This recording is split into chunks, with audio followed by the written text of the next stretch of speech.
Can you answer questions about your faith, or does questioning faith equate to doubt? I'm not asking that as an insult. I ask it because I've noticed that the tighter someone clings to their beliefs, the harder it is for them to honestly examine them.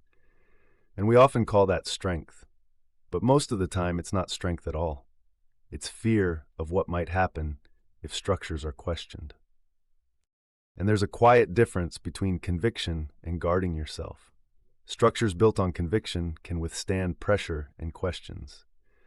Structures used to guard yourself exists to make sure pressure never gets close. When a belief cannot be questioned without emotional threat, defensiveness, or shutdown, that belief is not being lived, it's being guarded. What I keep running into, especially among Christians, is not deep faith, but defended faith. Beliefs that may be inherited, learned, repeated, and protected, but never really examined. And when those beliefs are never examined, they don't have to become coherent. People often confuse being certain with being mature. But being certain doesn't mean you're aligned. It usually just means you've stopped letting new information in. A closed mindset can feel safe, not because it's accurate, but because nothing is allowed to challenge the structure. Here's what they don't want to hear. A belief system can be full of contradictions and still feel stable. If the main goal is protecting who you think you are, instead of trying to understand what's actually true, then inconsistency doesn't really hit. You can say you believe one thing, live in a completely different way, and never feel the conflict, because the system was never built to connect beliefs to real life in the first place.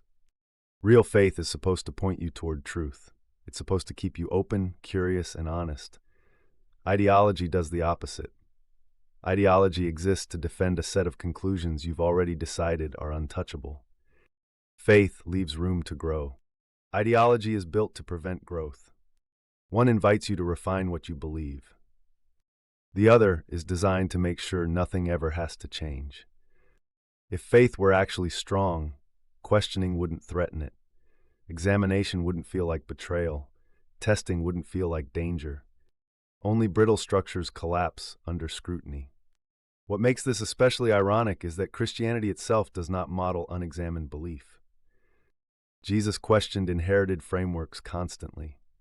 His sharpest critiques were not aimed at doubters, but at religious certainty divorced from lived coherence. And yet, many modern believers treat questioning as a moral failure, as if asking whether a belief makes sense is the same thing as abandoning it, as if faith is something you possess instead of something you inhabit. Over time, there is a background static from the disconnect. People inherit beliefs, but they never really digest them. They learn the language, but not the understanding behind it. Contradictions get ignored instead of worked through. Identity starts attaching itself to the doctrine itself, instead of to any real comprehension of it. Growth doesn't stop because faith is wrong. Growth stops because faith gets frozen. Anything that can't be questioned can't mature. Anything that can't mature can't hold real meaning over an entire lifetime. It might feel solid on the surface, but underneath, it slowly empties out. I'm not saying faith should be abandoned. I'm saying faith should be stress-tested. Anything that claims authority over how you live should be accountable to how it actually shapes your life. If your beliefs lead to fear instead of clarity, division instead of depth, and defensiveness instead of understanding, that isn't persecution. It's telling you something. And here's the part I'm not going to soften. Most people don't want examined faith. They want certainty, belonging, and protection. Examination threatens those. So the resistance is not intellectual, it's emotional, because it's your identity. That doesn't make people less, it makes them human. But it does mean not everyone is ready to ask better questions. If this message turns you off, that's fine. It's not meant to convert you. It's meant to surface something you may have spent years avoiding. Because real faith doesn't fall apart when you question it. It gets stronger. It gets clearer.